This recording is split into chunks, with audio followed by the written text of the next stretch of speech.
السلام عليكم ورحمة الله وبركاته. إن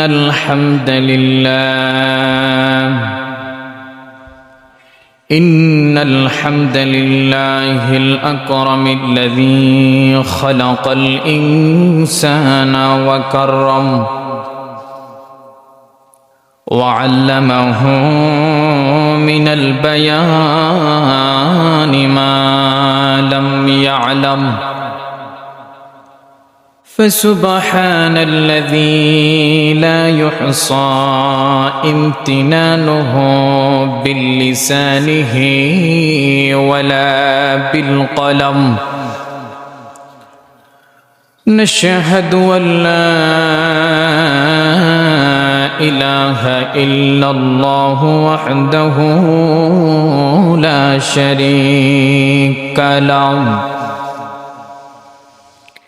ونشهد أن سيدنا وحبيبنا ومولانا محمدا عبده ورسوله الذي أرسله بالحق بشيرا ونذيرا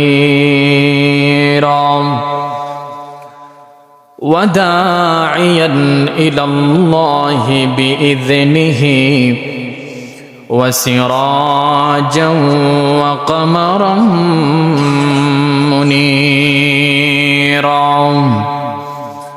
فقد قال الله تعالى في كلامه المجيد وفرقانه الحميد: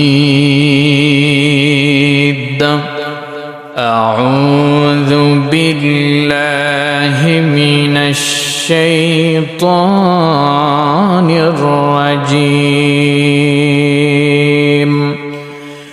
بسم الله الرحمن الرحيم. يا أيها الذين آمنوا إذا قمتم إلى الصلاة فاغسلوا وجوهكم وأيديكم إلى المرافق إن الله وملائكته يصلون على النبي. يا أيها الذين آمنوا صلوا عليه وسلموا تسليما. اللهم صل على مولانا محمد وعلى آل سيدنا মাওলানা মুহাম্মদ। সবাই মুহাব্বতে পড়ুন আল্লাহুম্মা সাল্লি আলা সাইয়্যিদিনা মাওলানা মুহাম্মদ ওয়া আলা আলি সাইয়্যিদিনা মাওলানা মুহাম্মদ। আল্লাহ তুমি কবুল করো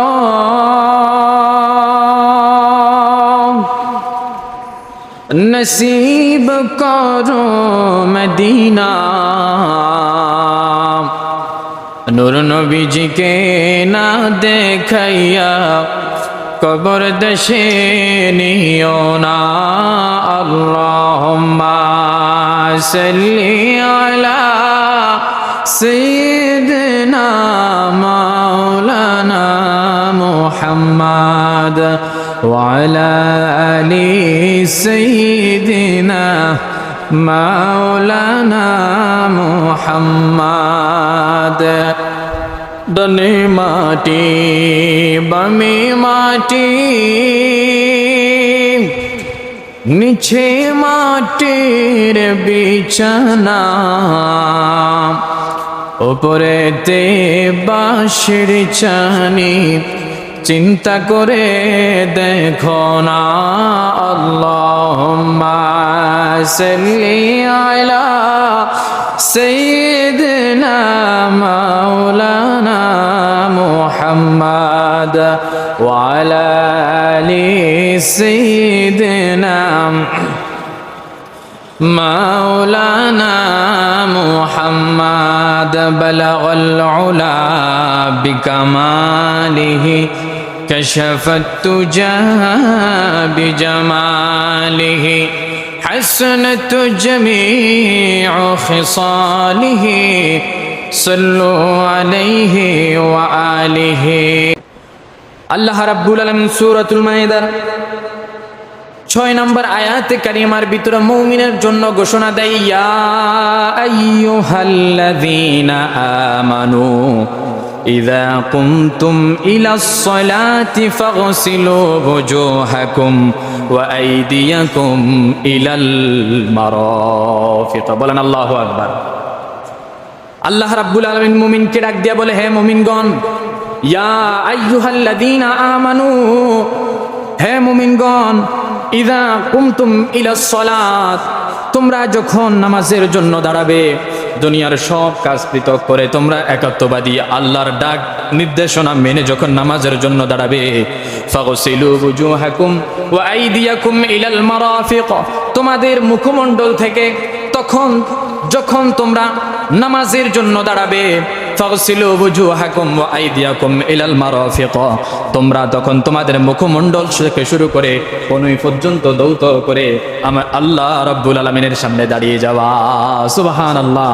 আল্লাহ কি বলেছে ইসলামের পবিত্র সম্পর্কে, নিজের শরীর এবং ওযু সম্পর্কে আল্লাহ সূরাতুল মাইদার এই 6 নম্বর আয়াতে কারিমার ভিতরে আল্লাহ আমাদেরকে বোঝায়, ইয়া আইয়ুহাল্লাযীনা আমানু, হে মুমিনগণ, ইযা কুমতুম ইলাস সালাতি, তোমরা যখন নামাজের জন্য দাঁড়াবে, ফাগসিলু ওয়ুজুহাকুম ওয়া আইদিয়াকুম ইলাল মারাফিক, তখন তোমাদের মুখমণ্ডল ও কনুই পর্যন্ত হাত দৌত করে নাও। আমরা এখন নামাজের জন্য দাঁড়াই। আমি সংক্ষিপ্ত সময়ে আপনাদেরকে বোঝানোর চেষ্টা করি। আমরা যখন নামাজের জন্য প্রস্তুতি গ্রহণ করি, আমাদের মাঝে কিছু মুসল্লি আছে, দেখবেন যখন আজান শুরু হয়ে যায় তখন ব্যস্ততা থাকে না, মসজিদে আসবে এমন একটা পরিস্থিতি তার কাছে তখন তৈরি হয় না। যখন কিনা মসজিদে খুতবা শুরু হয়, অর্থাৎ ওয়ামা আলাইনা ইল্লাল বালাগ বলে আলোচনা শেষ হয়ে যায়, আমাদের সমাজের কিছু মুসল্লি দেখবেন তখন মসজিদের দিকে রওনা দেয়। আছে না এমন মুসল্লি? কথা বলেন, আছে না নাই? আপনাদের সমাজে না থাকতে পারে, কিন্তু বিভিন্ন সমাজে এমন মুসল্লি আছে। তারা কি করে? আলোচনা শুরু হলে তখন গোসলের জন্য যায়, তখন একটু বিবির সাথে মোয়াকালা করে, তারপরে যাই প্রস্তুতি গ্রহণ করে সব কিছু শেষ করে এবার যখন আলোচনার মধ্য অবস্থায় যায় তখন গোসলের জন্য যায়। এরপরে যখন এবার আলোচনা শেষ হয়ে যায় তখন তাড়াতাড়ি করে কোনোরকম কাপড় চোপড় গোসলখানা রাইখা মসজিদের দিকে দৌড় দেয়। এমন মুসল্লি আছে না? কিন্তু আল্লাহ রাব্বুল আলামিন বলেছে, হে মুমিনগণ, তোমরা যখন নামাজের জন্য দাঁড়াবে তখন তোমাদের মুখমণ্ডল থেকে শুরু করে হাতের কোন পর্যন্ত সুন্দরভাবে দৌত করে নাও। বলেন সুবহানাল্লাহ। আমার ভাইয়েরা, আল্লাহ রাব্বুল আলামিন পবিত্রতাকে কেন পছন্দ করে, পবিত্র হওয়ার জন্য কেন বললেন? আল্লাহ রাব্বুল আলামিন মূলত পবিত্র অর্জনকারী যারা পবিত্রতা থাকে তাদেরকে বেশি ভালোবাসেন। আল্লাহ রাব্বুল আলামিন সূরাতুল বাকারা 222 নম্বর আয়াতের ভিতরে আল্লাহ রাব্বুল আলামিন ঘোষণা দেয়, ইন্নাল্লাহা ইউহিব্বুত তাওয়াবিনা ওয়া ইউহিব্বুল মুতাতাহহিরিন। আল্লাহ রাব্বুল আলামিন বলেন, ইন্নাল্লাহা ইউহিব্বুত তাওয়াবিন, নিশ্চয় আল্লাহ রাব্বুল আলামিন তওবাকারীকে, ইউহিব্বুত তাওয়াবিনা ওয়া ইউহিব্বুল মুতাতাহহিরিন ওয়া ইউহিব্বুল মুতাতাহহিরিন, এবং পবিত্রতা অর্জনকারীকে আল্লাহ রাব্বুল আলামিন সবার চাইতে বেশি ভালোবাসেন। বলেন সুবহানাল্লাহ। আল্লাহ কাকে ভালোবাসেন? যে ব্যক্তি পবিত্রতা অবস্থায় থাকে এবং যে ব্যক্তি সব সময় তওবা করে, কি করে? তওবা করে, নত হতে ভালোবাসে। আল্লাহ রাব্বুল আলামিন ওই সমস্ত বান্দাদেরকে বেশি ভালোবাসেন। আল্লাহ কি এখানে কোনো মুরব্বির কথা বলেছে? আমার সাথে কথা বলবেন, কোনো মুরব্বির সাথে কথা বলেছে? না। আল্লাহ কোনো ওলামায়ে কেরামের কথাও বলে নাই, আল্লাহ মসজিদের ইমামের কথাও বলে নাই, আল্লাহ স্পেশালি কোনো মুসল্লির কথাও বলে নাই। আল্লাহ রাব্বুল আলামিন সরাসরি সকল বান্দার জন্য ঘোষণা দিয়েছে, ইন্নাল্লাহা ইউহিব্বুত তাওয়াবিনা ওয়া ইউহিব্বুল মুতাতাহহিরিন। নিশ্চয় আল্লাহ রাব্বুল আলামিন তওবাকারী এবং পবিত্রতা অর্জনকারীকে সবচাইতে বেশি ভালোবাসেন। বলেন সুবহানাল্লাহ। এখন আল্লাহর এই মেসেজ অনুযায়ী আমাদেরকে পবিত্রতা থাকার প্রয়োজন আছে না নাই? কথা বলেন, আছে না নাই? আছে না? আমাদের পবিত্রতা থাকতে হবে। এবার আল্লাহ কেন পবিত্রতা থাকার জন্য বলেছে? মুহতারাম হাজিরিন, আল্লাহ পবিত্র থাকার জন্য এই জন্য বলেছে, আল্লাহ প্রত্যেক বান্দার জন্য, নবীর প্রত্যেকটা উম্মতের জন্য দিনে 5 বার মুয়াজ্জিন ডাক দেয় না? দিনে 5 বার আল্লাহর কাছে হাজিরা দিতে হয়। এই জন্য আল্লাহ রাব্বুল আলামিন বলেছে, যখনই মসজিদের মাইকে আজান হয়ে যাবে, বান্দা যখন তুমি সাথে সাথে যেন আমার ডাক শুনে আমার ঘর পর্যন্ত আসতে পারো, সেজন্য সব সময় আমাদেরকে পবিত্রতা থাকতে হবে। এবং যারা পবিত্রতা থাকবে তাদের জন্যও আল্লাহ ঘোষণা দিয়েছে, তাদেরকে আল্লাহ রাব্বুল আলামিন সবার চাইতে সবচাইতে বেশি ভালোবাসে। বলেন সুবহানাল্লাহ। আমার বন্ধুগণ, আল্লাহ রাব্বুল আলামিন এবার নিজের পোশাককে পরিবর্তন করলে পরিবর্তন নয়, নিজের পোশাককে পবিত্র রাখাকে পবিত্রতা বলে না, নিজের পরিবারকে পবিত্র রাখাকে পবিত্রতা বলে না। পবিত্রতা বলে ওই ব্যক্তিকে আল্লাহ রাব্বুল আলামিন সূরাতুল আলার 14 নম্বর আয়াতের ভিতরে বলেন, ক্বাদ আফলাহা মান তাযাক্কা। নিশ্চয় সফল কাম হয়েছে ওই ব্যক্তি যে নিজেকে পবিত্রতা করতে পেরেছে। এখন নিজেকে পবিত্রতা বলতে কি বোঝায়? নিজেকে পবিত্রতা বলতে বোঝায় হচ্ছে নিজের ঈমানকে, নিজের ভিতরকে পবিত্রতা যে করতে পারে সেই ব্যক্তি হচ্ছে সফল কাম। বলেন সুবহানাল্লাহ। এখন আমরা আমাদের নিজের ভিতরকে কয়জনে পবিত্রতা রাখতে পেরেছি এটা আমাদের নিজের ভিতরে জানা আছে। আমরা ডেলি কয়টা ভুল করি, কয়টা গুনাহ করি, কয়টা আকাম করি, উকাম করি, কয়টা কতটুক পর্যন্ত অন্যের হক মেরে দেই, যতই কিছু করি, যত ভালো কাজ করি, আর কেউ যদিও না জানে, যিনি জানেন তিনি কে? আল্লাহ রাব্বুল আলামিন জানেন। পাশাপাশি আমরা নিজেরাও জানি। এখন আমি যদি কারো সম্পদ যদি আত্মসাৎ করতে যাই, অন্য কাউকে আমি ধমক দিয়ে বুঝিয়ে নামিয়ে দিতে পারবো, কিন্তু আল্লাহকে তো বোঝানো সম্ভব না, আল্লাহকে বোঝানো যাবে না। সুতরাং আমরা চাইলে সব কিছু আত্মসাৎ করে আমরা গ্রহণ করতে পারি, কিন্তু আল্লাহর কাছ থেকে পানা পারা যাবে না। আমার বন্ধুগণ, আল্লাহ রাব্বুল আলামিন সূরাতুল মুদ্দাসসিরের একটা আয়াতের ভিতরে বলেন, ওয়াসিয়াবাকা ফাতাহহির। তোমাদের কাপড়কে পবিত্রতা রাখো এবং তোমাদের কাপড়কে পবিত্র রাখো সব সময়। এখন আমরা আমাদের কাপড়কে পবিত্রতা রাখি, আমরা কাপড়কে পবিত্র রাখি তখন যখন একটা বিয়ের অনুষ্ঠানের দাওয়াত পড়ে, ঠিক না? বিয়ের অনুষ্ঠানের দাওয়াত পড়লে আমরা আলমারি থেকে নতুন পোশাকটা নিয়ে গায়ে দিয়ে, পারফিউম দিয়ে, আতর দিয়ে খুব সুন্দরভাবে সজ্জিত হয়ে, চিরুনি দিয়ে মাথা আঁচড়িয়ে তারপরে আমরা বিবাহের অনুষ্ঠানে যাই, ঠিক না? যাই না? আমরা যখন ঈদ আসে, ঈদের সময় আমরা ঈদগাহে যাওয়ার জন্য অনেক নতুন পোশাক পবিত্রতা অর্জন করে নতুন পোশাক আমরা পরিধান করি। 2 ঈদে দোনোবারে পবিত্রতা পোশাক পরিধান করি। জুমার দিন আর আমরা সেই পোশাক পরিধান করি না। এর কারণ হচ্ছে কারণটা হচ্ছে কি, আমরা ওই জুমার দিনের পোশাক এটাকে আবার সামনের ঈদের জন্য রেখে দিতে চাই, ঠিক না? কিন্তু না, যখন আমাদের ভিতরে আমাদের মস্তিষ্ককে, আমাদের ব্রেনকে পরিবর্তন করতে হবে। কেন? আমরা পবিত্র পোশাক পরিধান করব। সালাত, নামাজ এমন একটা বিষয় যেটা আমরা সরাসরি আল্লাহর সাথে কথা বলা। কার সাথে কথা বলা? মুসল্লি ভরপুর হয়ে গেছে। গত জুমার মতো যদি আপনারা এই জুমা আওয়াজ করেন, আল্লাহ নেকি দিবে না? সুবহানাল্লাহ বললে নেকি দিবে না? আলহামদুলিল্লাহ বললে নেকি দিবে না? আমি আশা রাখি গত জুমার মতন আপনাদের ইমানি বলিষ্ঠ কণ্ঠস্বর আবার জাগ্রত হবে। সুতরাং আমাদের প্রয়োজন হচ্ছে যখন মসজিদে আসব তখন নতুন পোশাক পরিধান করব। প্রয়োজনে ঘরের ভিতরে যত পোশাক আছে একবার এক একটা পরিবর্তন করে, এক এক ওয়াক্তে এক একটা পরিধান করে করে আমরা আল্লাহর সামনে হাজির হব। পারবো না ইনশাআল্লাহ? আল্লাহর কাছে আমরা যেভাবে আল্লাহর কাছে চেয়ে আমরা ক্ষমা চেয়ে নিতে পারি, আল্লাহর কাছে যেভাবে চেয়ে ক্ষমা চেয়ে নিতে পারি, তাহাজ্জুদ করে, মুনাজাত করে, আমরা দোয়া করে, এরপরে গরিব মিসকিনকে দাওয়াত খাওয়িয়ে, এরপরে এতিমদেরকে স্মরণ করে, মাদ্রাসা মসজিদে দান করে, মাদ্রাসা মসজিদ নির্মাণ করে, সব কিছু করে যেভাবেই আল্লাহকে রাজি খুশি করা যায়, আমাদের মনের চাহিদা শুধু এতটুকু। আর কোনো কিছু চাহিদা আছে? আর কারো কোনো কিছু চাহিদা আছে? থাকার কোনো কথাই না, কারণ আল্লাহ রাব্বুল আলামিন তো আপনার সব চাহিদা পূরণ করতেছে। আপনি চিন্তা করে দেখেন, আল্লাহ রাব্বুল আলামিন আপনার কোন চাহিদাকে পরিবর্তন করতেছে না? আপনার কোন চাহিদা চাচ্ছেন আল্লাহর কাছে, খালিস নিয়তে আল্লাহর কাছে চাচ্ছেন, কিন্তু আল্লাহ আপনাকে দিচ্ছে না, এমন কোন চাহিদা আছে? আপনি একটু ব্রেনকে খাটিয়ে দেখেন, দেখবেন সব চাহিদা আল্লাহ পূরণ করে। তবে শর্ত হচ্ছে আল্লাহর কাছে চাওয়ার মতো চাইতে পারলে আল্লাহ রাব্বুল আলামিন আমাদের সকলের চাহিদা পূরণ করবে। আল্লাহ রাব্বুল আলামিন আমাদের সকলকে কবুল আর মঞ্জুর করুক, বলো না আমিন। আমার বন্ধুরা, আমাদের এই সমাজে বর্তমান সময় হচ্ছে, গত জুমায় বলেছিলাম বিশ্বকাপের সময়। কিসের সময়? বিশ্বকাপের সময়। বিশ্বকাপের খেলা চলছে, আমার যুবক ভাইয়েরা ধ্বংসের দিকে চলে যাচ্ছে না? আমাদের যুবক ভাইয়েরা টেলিভিশন ঘুটলে দেখা যায়, মোবাইল ফোন ঘুটলে ইন্টারনেটে দেখা যায়, আমাদের যুবক ভাইয়েরা কেউ দেখলাম খেলোয়াড়কে বাবা বলে সমর্থন করে, কেউ আবার দেখলাম এই খেলা দেখতে গিয়ে স্টেডিয়ামের ভিতরে যায় নিজেকে ধ্বংসের দিকে ফেলে দিচ্ছে, কেউ খেলা দেখতে গিয়ে রাত ঘুম জাগ্রত থাকে, ফজরের সময় মসজিদে মুসল্লি একজনও থাকে না। আমার যুবক ভাইয়েরা এই বিশ্বকাপকে কেন্দ্র করে এভাবে নিজেকে ধ্বংস করে দিচ্ছে।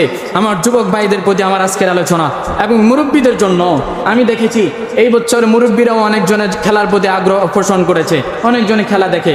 আমার ভাইয়েরা, খেলা ইসলামে সমর্থন করে, খেলা দেখার জন্য ইসলাম সমর্থন করে, তবে খেলাটাকে এমন খেলা ইসলাম সমর্থন করে না যেই খেলা খেললে নিজের ইমানকে ধ্বংস হয়ে যায়, সেই খেলা ইসলাম সমর্থন করে না। যেমন ফুটবল খেলা, হাবিল কাবিলের সময় থেকে ফুটবল খেলা শুরু এসেছে, তাহলে তখন থেকে ফুটবল খেলা চলমান আছে, এখন দেখলে অসুবিধা কোথায়? আমাদের অসুবিধা হচ্ছে একটাই, আমরা এই খ্রিস্টানদের সাথে হাতে হাত মিলিয়ে আমরা নিজেকে ধ্বংসের দিকে পেলে দেই।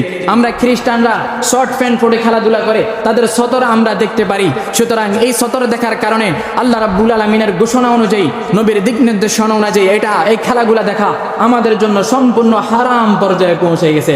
আমার যুবক ভাইয়েরা, তাহলে একটু চিন্তা করে দেখেন, আমরা এই খেলাধুলার জন্য নিজেকে এত বিলীন করে দিলাম। কেউ একজনকে হত্যা করতেছে, কেউ খেলোয়াড়কে বাবা বলে সমর্থন করতেছে, কেউ দাদা বলে সমর্থন করতেছে, কেউ আবার ফেসবুকে স্ট্যাটাস দিয়ে আজকে মেসি জিতবে ইনশা, কথা বলে না ইনশা আল্লাহ। চিন্তা করা যায় এই বিষয়গুলা, মানে মেসি জিতবে, নেইমার জিতবে, সে পোস্ট করে কি ইনশাআল্লাহ, কিন্তু নবীর প্রেম নিয়ে, নবী নিয়ে, কোরআন নিয়ে, আল্লাহ নিয়ে, রসুল নিয়ে, ওলামায়ে কেরাম নিয়ে এত নির্যাতন হয়, এত নিপীড়ন হয়, কিন্তু কখনো তাকে আমি পোস্ট করতে দেখি না আল্লাহ রাব্বুল আলামিন আপনাদেরকে হেফাজত করবে, এই দোয়া করতে আমি কাউরে দেখি না। কিন্তু খ্রিস্টানদের হাতে হাত মিলায়া তারা দোয়া করতে থাকে ইনশাআল্লাহ আমার দল জিতবে, নাউজুবিল্লাহ বলে না। আমার বন্ধুগণ, আমরা বিশ্বকাপকে কাছে টেনে নিয়ে নিজেকে এমন ভাবে ঠেলে দিচ্ছি, কিন্তু আমরা যদি সাহাবায়ে কেরামের ইতিহাসের দিকে চলে যাই, আমাদের সাহাবায়ে কেরামরা, নবীর সাহাবীরা কেমন করে নিজের জীবনকে, নিজের পরিবারকে, পরিজনকে ইসলামের জন্য, দ্বীনের জন্য, নবীর জন্য নিজেকে বিলীন করে দিয়েছে। এই ঘোষণা বলতে গিয়ে আমি আপনাদেরকে বোঝানোর জন্য আল্লাহ নবীর একজন সাহাবী মুসআব ইবনে উমাইরের ঘটনা শোনাই। কি নাম? মুসআব ইবনে উমাইর। মুসআব ইবনে উমাইর মক্কা নগরীর ধনী পরিবারের একজন সন্তান ছিলেন। মুসআব ইবনে উমাইর নতুন পোশাক পরিবর্তন করতেন, এক দিন এক পোশাক গায়ে দিতেন। মুসআব ইবনে উমাইর বাবার কাছে অনেক সম্পত্তি ছিল, কিন্তু মুসআব ইবনে উমাইর ছিল তখন পর্যন্ত মুক্তিপূজক ছিলেন। কি ছিলেন? মূর্তিপূজক ছিলেন, অর্থাৎ তখন সে মুসলমান হয় নাই। আমার যুবক ভাইরা, মুসআব ইবনে উমাইর যখন, আমার নবীজি যখন মক্কার ভিতরে কোরআনুল কারীমের তিলাওয়াত করতেন, মুসআব ইবনে উমাইর দূর থেকে দাঁড়িয়ে নবীজির কোরআনুল কারীমের তিলাওয়াত শুনতেন। মুসআব ইবনে উমাইর প্রতিদিন অনেক দূর থেকে দাঁড়িয়ে আমার নবীজি তিলাওয়াত শোনে। একদিন মুসআব ইবনে উমাইর চিন্তা করলেন, আমি এবার আর দূর থেকে তিলাওয়াত শুনবো না, আমি নবীজির সামনে যেয়ে তিলাওয়াত শুনবো। বলেন সুবহানাল্লাহ। দূর থেকে আমি আর তিলাওয়াত শুনবো না, আমি আমার নবীজির সামনে গিয়ে তিলাওয়াত শুনবো, আমার কাছে আরো তৃপ্তি আসবে, ভালো লাগবে। মুসআব ইবনে উমাইর একদিন নবীজির সামনে এসে তেলাওয়াত শোনার জন্য যখন আগ্রহ পোষণ করে সামনে আসলেন, আমার নবীজি মুসআব ইবনে উমাইরকে ডাক দিলেন, মুসআব এদিকে আসো, শোনো, তোমাকে আমি চিনি, তোমার নাম হচ্ছে মুসআব, তোমার বাবার নাম হচ্ছে অমুক, তুমি ধনী পরিবারের সন্তান, তোমার কাছে অর্থ সম্পদের অভাব নাই। মুসআব আমি তোমাকে চিনি, তুমি দূর থেকে কোরআনুল কারীমের তেলাওয়াত শোনাই নাকি? মুসআব ইবনে উমাইর নবীজিকে বলে, হ্যাঁ নবীজি, আমি দূর থেকে দাঁড়িয়ে আমি আপনার কোরআনুল কারীমের তেলাওয়াত শুনি। মুসআব ইবনে উমাইরকে নবীজি বললেন, মুসআব ইবনে উমাইর শোনো, আমি তোমাকে যেহেতু চিনেছি, আমি তোমাকে দাওয়াত করলাম, তুমি দূর থেকে দাঁড়িয়ে দাঁড়িয়ে আমার তেলাওয়াত আর শোনা লাগবে না, তুমি আমার সামনে বসে বসে কোরআনুল কারীমের তেলাওয়াত শুনবা, এবং আমি তোমাকে দাওয়াত করলাম তুমি কালিমা পড়ে মুসলমান হয়ে যাবে। বলেন সুবহানাল্লাহ। মুসআব ইবনে উমাইরকে যখন নবীজি দাওয়াত করলেন, মুসআব ইবনে উমাইর বিন্দু পরিমাণ আর লেট করে নাই। মুসআব ইবনে উমাইর নবীজিকে বলে, ওগো নবীজি, আপনি আমাকে দাওয়াত করেছেন, আমি আর বিন্দু পরিমাণ সময় আমি আর হেলে দিলে শেষ করতে চাই না। ওগো নবীজি, আপনি এখনই আমাকে আপনার হাতে হাত রেখে আমাকে মুসলমান বানায়া দেন। সুবহানাল্লাহ। মুসআব ইবনে উমাইরকে নবীজি মুসলমান বানিয়ে দিলেন। লম্বা ঘটনা, উহুদ যুদ্ধের ঘটনা, এটা সংক্ষিপ্ত সময় আপনাদেরকে বুঝাই শেষ করে দিচ্ছি।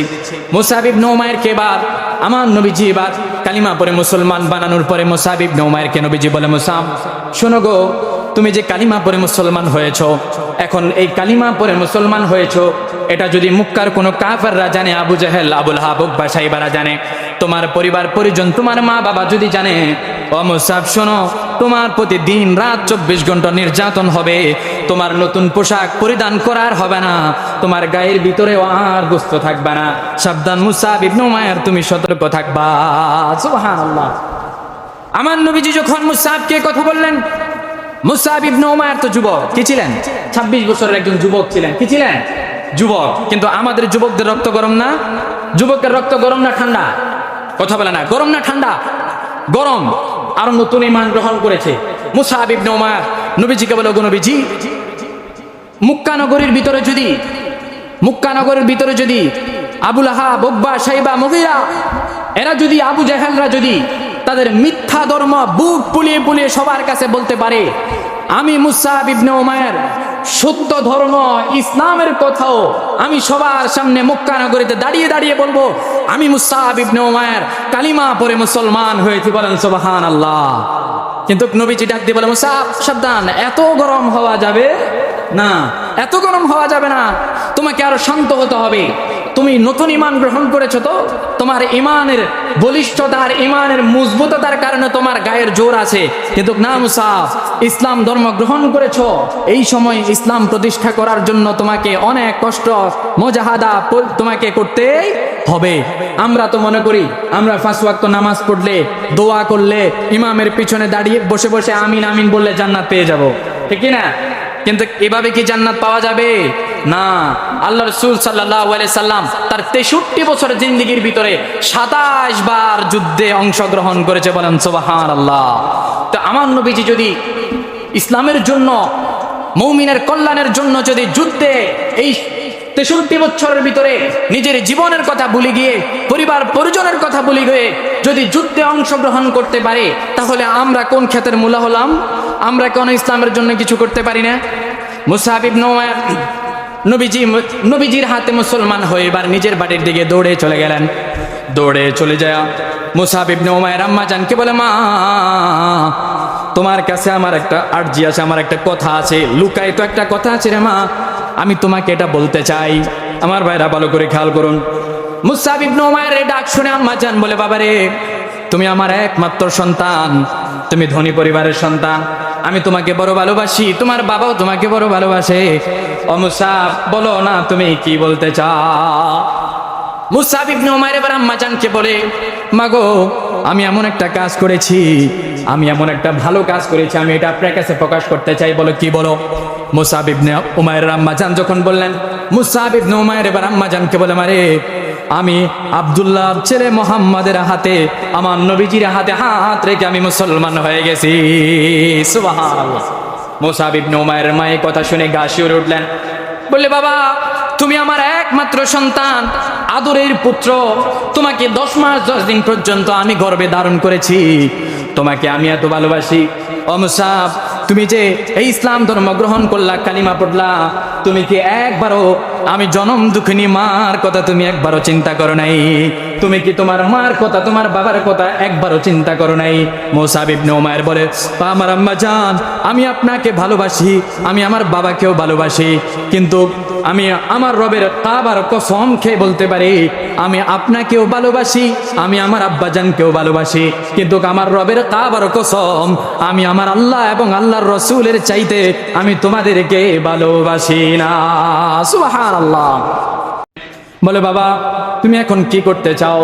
মুসাব ইবনে উমাইর এবার বলে, মাগো আমি এমন একটা ধর্ম গ্রহণ করেছি যে ধর্মের কথা আমার আল্লাহ রাব্বুল আলামিন পবিত্র কোরআনুল কারীমের সূরাতুল আলে ইমরানের 19 নম্বর আয়াতের ভিতরে ঘোষণা দেন, ইন্নাদ-দীনা ইনদাল্লাহিল ইসলাম। আল্লাহু আকবার।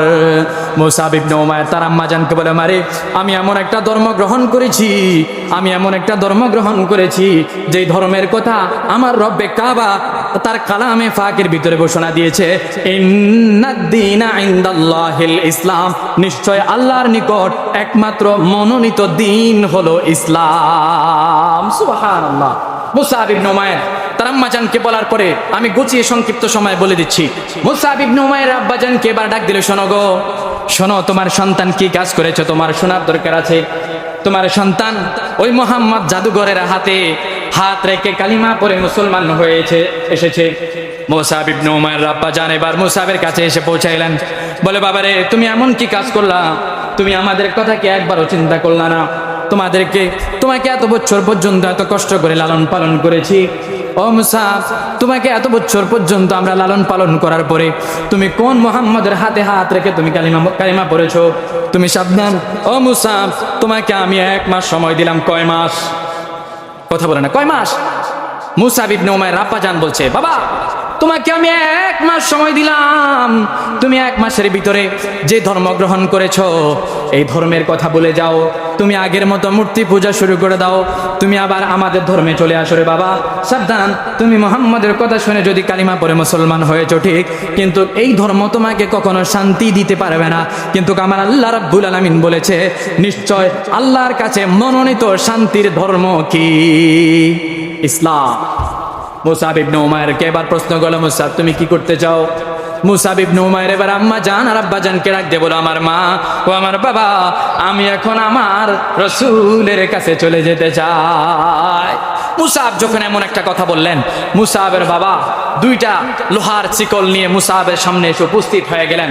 ডাক দিয়ে বলে, মুসাব তোমাকে আবার সময় দিচ্ছি, তুমি এখনো সিদ্ধান্ত নিতে পারো, তুমি কি তোমার মনোনীত যেই নাম দিয়েছ ধর্ম ইসলাম, সেই ইসলাম ধর্ম পেলে তুমি আবার মূর্তি পূজা করবা, না তুমি সেই ইসলাম ধর্ম মেনে সে কোন মুহাম্মদের কাছে চলে যাবা? আমার নবীজির একজন আদরের সাহাবী মুসাব ইবনে উমাইর আবার বলিষ্ঠ কণ্ঠস্বর দিয়ে বলে, আমার বাবা, আমার মা, আমি সেই রব্বে কাবার কসম করে বলতে পারি, আমি যে ধর্ম গ্রহণ করেছি নিশ্চয় সেই ধর্ম ধ্বংসের দিকে নেবে না, সেই ধর্ম আমাকে জান্নাতে নিয়ে যাবে।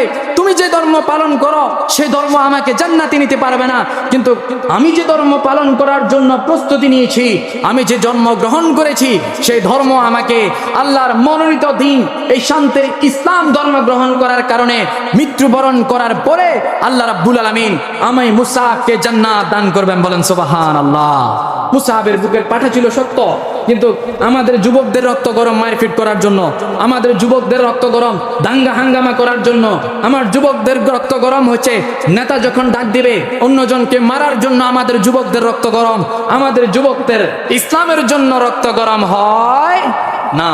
কিন্তু আমাদের যুবক ভাইদেরকে ইসলামের জন্য রক্ত গরম হতে হবে, আমাদের রক্তকে এমন গরম করতে হবে যেন ইসলামের জন্য নিজেকে বিলীন করে দেওয়া যায়।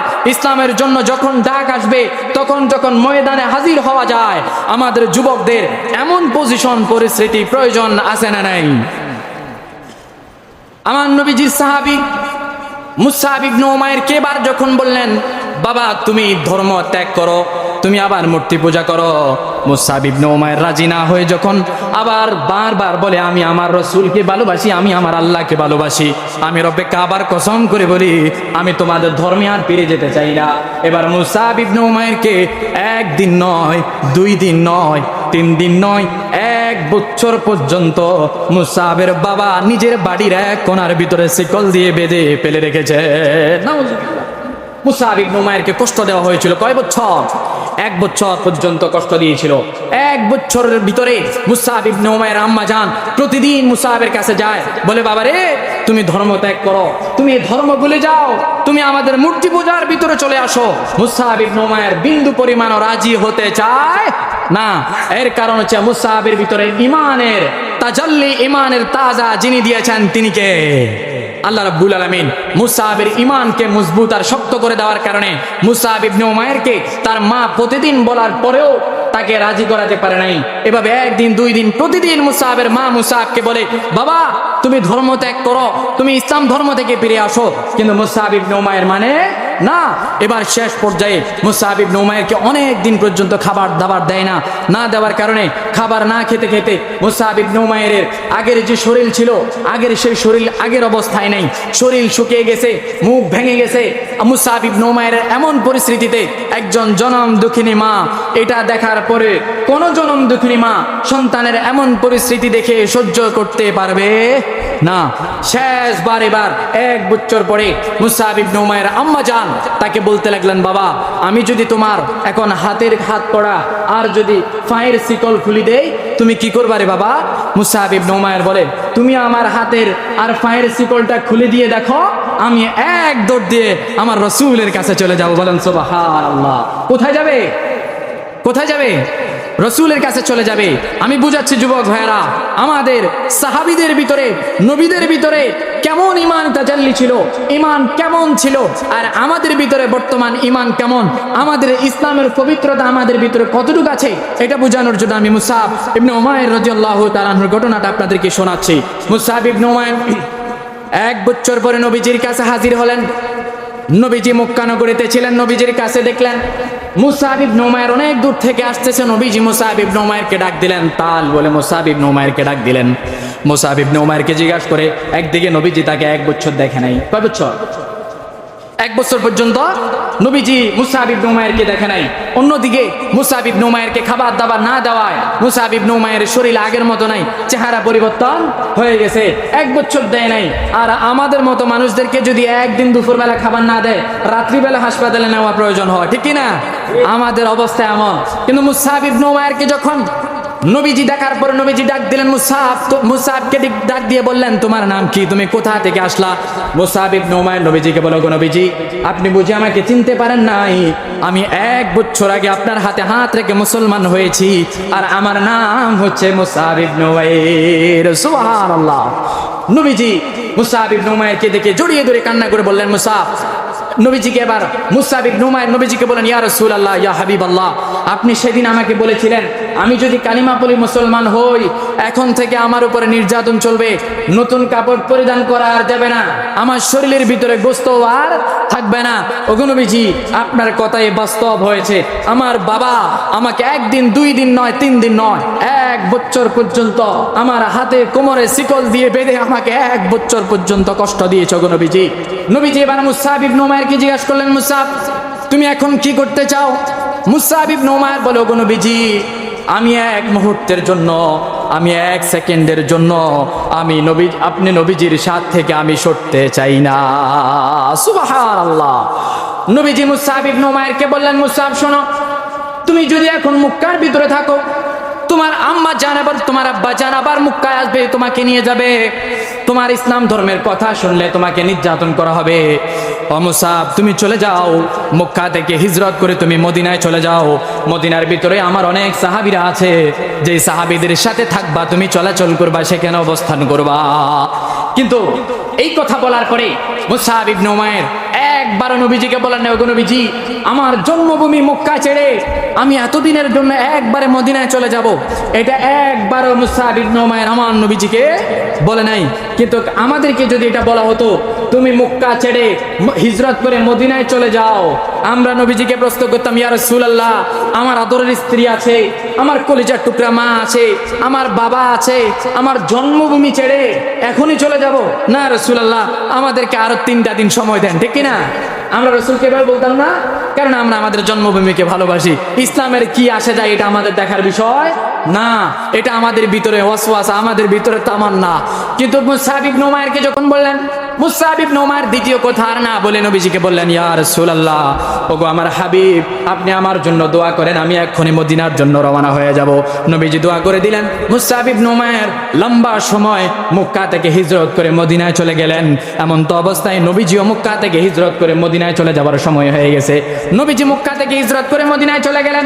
এমন অবস্থায় আল্লাহ রাব্বুল আলামিনের পক্ষ থেকে জিবরাইল আমিন আলাইহিস সালাতু ওয়াস সালাম নবীজির কাছে সুসংবাদ নিয়ে এসেছে, ওগো নবীজি, ওগো নবীজি, মক্কা থেকে 30,000 কাফেররা মদিনার মুসলমানদেরকে এবং আপনাকে ধ্বংস করার জন্য মক্কার কাফেররা 30,000 কাফেলা নিয়ে যুদ্ধ করার জন্য মদিনায় আসতেছে।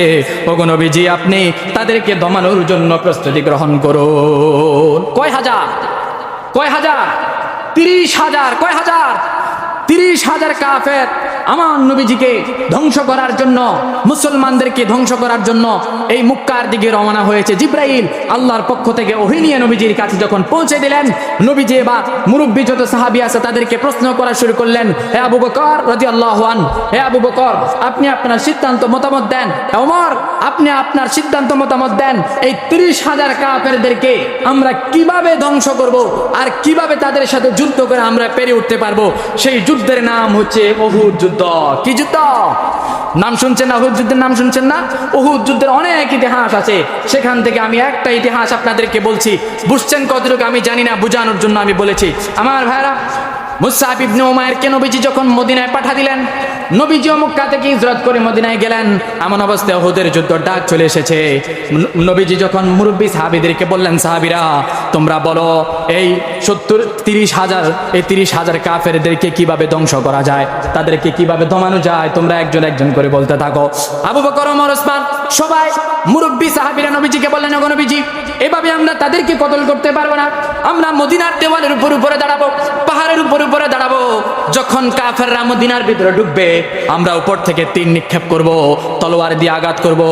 যখন আমরা আঘাত করা শুরু করে দিব, তখন এই কাফেররা মদিনার ভিতরে ঢুকতে পারবে না। সুবহানাল্লাহ। এটা কি খুব গুরুত্বপূর্ণ একটা বিষয় না? নবীজির কাছে মুরব্বী সাহাবীদের কথা কিন্তু অনেক মর্যাদা, অনেক দাম। নবীজি শুনলেন।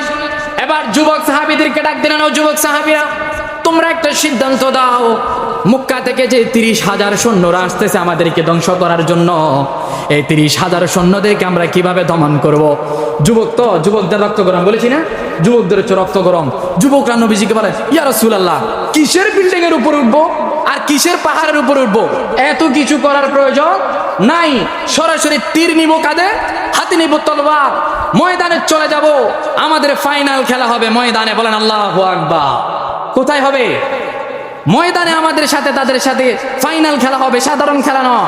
আমাদের সাথে ফাইনাল খেলা তাদের সাথে ময়দানে হবে। আমরা কিসের উপরে আঁটবো আর কিসের নিচে নামবো, কিসের তীর নিক্ষেপ করব, এত কিছুর প্রয়োজন নাই। নবীজি আপনি অনুমতি প্রদান করেন, যুদ্ধের ঘোষণা দেন, আমরা সবাই তলোয়ার নিয়ে ময়দানে তাদের সাথে ফাইনাল খেলা শুরু করতে থাকবো। চিৎকার দিয়ে বলেন আল্লাহু আকবার। লম্বা সময় সংক্ষিপ্ত হয়ে গেছে। আমি আর 2 মিনিট সময় নিতে পারবো? 2 মিনিট দেওয়া যাবে? 2 মিনিট আমি শেষ করে দিচ্ছি। নবীজির কথা শুনে এবার মক্কার কাফেররা সবাই মিলে উহুদ যুদ্ধের জন্য ঘোষণা হয়ে গেছে। আমি সংক্ষিপ্ত সময় শেষ করে দিচ্ছি। যুদ্ধ শুরু হয়ে গেছে।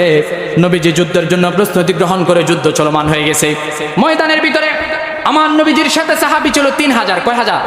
3,000। আর তারা কয়জন? 30,000। আমার নবীজি ছিলেন 30,000 কাফেলাদেরকে নিয়ে 3,000 সাহাবীদেরকে নিয়ে নবীজি যুদ্ধ শুরু করেছে। আর কাফেররা সেদিক থেকে 30,000 কাফের নিয়ে শুরু করেছে। যুদ্ধ চলমান আছে। হাদিসের ভিতরে এসেছে উহুদ যুদ্ধের প্রথম অবস্থায় আমার নবীজির সাহাবীরা এবং নবীজি এমন ভাবে তলোয়ার চালানো শুরু করেছে, এমন ভাবে তীর নিক্ষেপ করা শুরু করেছে। আমার নবীজির তলোয়ার দিয়ে আঘাত করা আর তীর নিক্ষেপ করা সাহাবীদের উন্মোদন দেখে হাদিসের ভিতরে এসেছে মক্কা থেকে 30,000 যত কাফেররা এই উহুদ যুদ্ধে অংশগ্রহণ করেছে, তারা দামি দামি জিনিসগুলা এই মদিনার উহুদ যুদ্ধের ময়দানের ভিতরে রেখে দৌড়ে মক্কার দিকে শুরু করেছে দৌড়ানো। বলেন আল্লাহু আকবার। উহুদ যুদ্ধ অবস্থান শুরু হয়ে গেল। আমার নবীজির সাহাবীরা মনে করেছে কাফেররা এখন চলে যাচ্ছে, যুদ্ধ শেষ হয়ে গেছে, কিন্তু নবীজি সাহাবীদেরকে বলে দিয়েছিল, সাহাবী তোমরা কেউ এই যুদ্ধের মাঠ থেকে আমি বলা ছাড়া সরে যেও না, তোমরা একজন একজন এক এক জায়গায় অবস্থান করো। এবার সন্ধ্যা, কাফেররা কিন্তু মক্কা নগরীতে যায় নাই, তারা মদিনার বাইরে এক পাহাড়ের নিচে অবস্থান করেছে।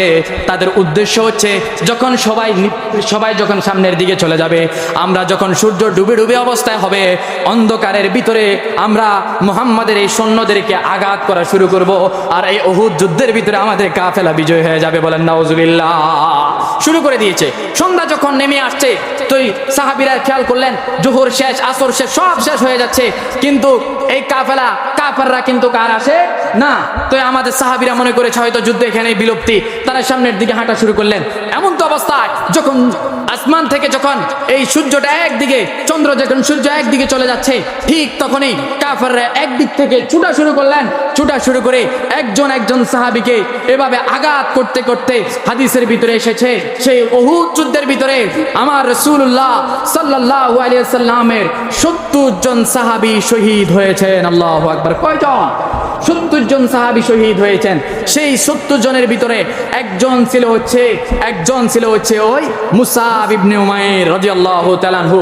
যুদ্ধ শুরু করে মুসআব ইবনে উমাইর, লম্বা ঘটনা, আরো লম্বা সময় লাগবে। মুসআব ইবনে উমাইর এক হাত কেটে দিলেন। মুসআব তখন কালিমার পতাকা বাম হাতে নিলেন, বাম হাতও কেটে দিলেন। মুসআব ইবনে উমাইর কালিমার পতাকা নিজের দাঁতের সাথে কামড় দিয়ে উপরের দিকে ধরে রাখলেন। মুসআব ইবনে উমাইরকে যখন বুকের দিকে তীর নিক্ষেপ করা শুরু করেছে, মুসআব ইবনে উমাইর তখনও মাথাকে উপরের দিকে তুলে দিয়ে এই কালিমার পতাকার দান মুবারকের লাঠিকে, এই কালিমার পতাকার লাঠিকে মুসআব ইবনে উমাইর কালিমার পতাকার কামড় দিয়ে উপরের দিকে ধরে রেখেছেন। এমন তো অবস্থায় যুদ্ধ শেষ হয়ে যাচ্ছে। আমার নবীজি সাহাবীদেরকে বলেন, সাহাবীরা, আমার যে সমস্ত সাহাবীরা শহীদ হয়েছে তাদের লাশকে আমার সামনে নিয়ে আসো।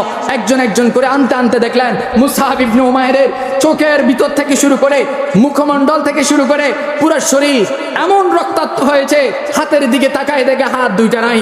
নবীজি এবার আল্লাহর কাছে ফরিয়াদ করতে করতে মুসআবের জন্য বলছে, মুসআব, তুমি এমন একজন পরিবারের সন্তান ছিলা, তোমার গায়ে এত পরিমাণ পোশাক ছিল, তুমি নিজে যে পরিমাণ ভাবে চলতা, তুমি যে উচ্চ পরিবারের সন্তান, তুমি সব কিছু ভুলে, তুমি মা বাবা ভুলে, ধর্ম ভুলে, তুমি পোশাক পরিবর্তন ভুলে আমার আল্লাহর জন্য, আমি রাসূলের জন্য, দ্বীনের জন্য শহীদ হয়ে গেছো। ওগো আল্লাহ, আমি আপনার কাছে দোয়া করতেছি, আপনি মেহেরবানি করে মুসআব ইবনে উমাইরের জিন্দেগীর গুনাহ মাফ করে তাকে শহীদ হিসাবে কবুল করে নেন। বলেন সুবহানাল্লাহ। আমার যুবক ভাইরা, তাহলে আমাদের সাহাবীদের, আমাদের নবীদের ইমানি মুজিজা ছিল, ইমানি শক্তি ছিল ইসলামের জন্য। প্রিয় যুবক ভাইরা, আমাদের ইসলামে যতই কিছু আসবে, যতদিন বেঁচে থাকবেন, ইসলামের জন্য যখন যেখান থেকে ডাক আসবে, তখন কাপনের কাপড় মাথায় নিয়ে অন্তত আল্লাহর জন্য, দ্বীনের জন্য, রাসূলের জন্য এভাবে কে কে দাঁড়িয়ে থাকতে পারবেন? একবার দুটো হাত তুলে দেখান তো। নারায়ে তাকবীর, নারায়ে তাকবীর, আল্লাহু আকবার। আল্লাহ পাক রব্বুল আলামিন আমাদের অত্র সমাজের সকলকে কবুল আর মঞ্জুর করুক। বলুন আমিন। ওয়া আখির দাওয়ানা আলহামদুলিল্লাহি রাব্বিল আলামিন। আসসালামু আলাইকুম ওয়া রাহমাতুল্লাহি ওয়া বারাকাতুহু।